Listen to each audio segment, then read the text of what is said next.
ডিম দিয়ে কলাই শাক ভাজি করছি আর রান্নাটা করছি ছাদে, তাই ভাবলাম আপনাদের সাথে শেয়ার করি। আসসালামু আলাইকুম, সবাই কেমন আছেন? আমি এখানে পেঁয়াজ কাঁচামরিচ তেলে লাল করে ভেজে নিচ্ছি।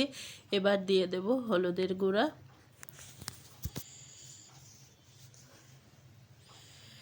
এবার দিচ্ছি লবণ। লাল করে ভালো করে ভেজে নেব। ভাজা হয়ে গেলে কুচি করে রাখা কলাই শাকটা দিয়ে দেব। কলাই শাক যত বেশি কুচি করে কাটতে পারবেন রান্নাটা তত সুন্দর হবে আর খেতেও ভালো লাগবে।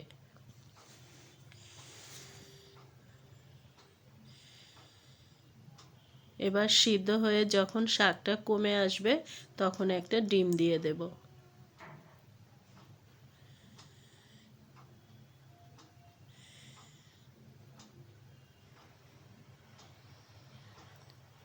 এই যে আমি এখন একটা ডিম দিয়ে দিচ্ছি। এটা অনেকেই অনেকভাবে খেয়ে থাকেন, তবে আমি এভাবে রান্না করি, ভালোই লাগে। আপনারা এভাবে করে দেখতে পারেন, খারাপ লাগবে না। ঠান্ডা লেগে একদম নাক বন্ধ হয়ে গেছে, এজন্য ভয়েস দিতে কষ্ট হচ্ছে। এই যে এখন কাজ হচ্ছে শুধু নাড়তে নাড়তে শাকটা একদম ভাজা ভাজা করে ফেলবো।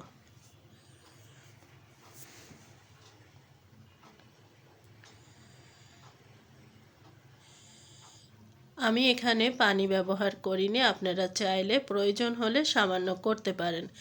এখানে দেখুন আমার গাছগুলো কি সুন্দর ফুল ফুটে আছে। আর গাছে যখন ফুল ফোটে তখন কিন্তু মনটা খুব ভালো লাগে, আমার তো খুব ভালো লাগে। আর এটা আমার একটা পছন্দের গাছ, বাগান বিলাস। কালারটা অনেক সুন্দর।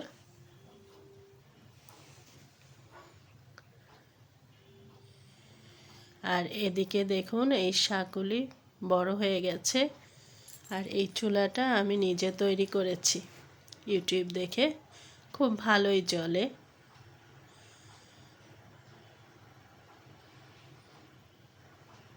একটু কাঁচামরিচ ভেঙে দিলাম, প্রায় হয়ে এসছে। আর এই যে দেখুন এই যে পাইপটা দিয়ে ধোঁয়াটা বের হয়ে যায়, এই যে দেখছেন। আমার রান্না শেষ, এবার বেড়ে আপনাদেরকে দেখাচ্ছি কেমন হয়েছে রান্নাটা।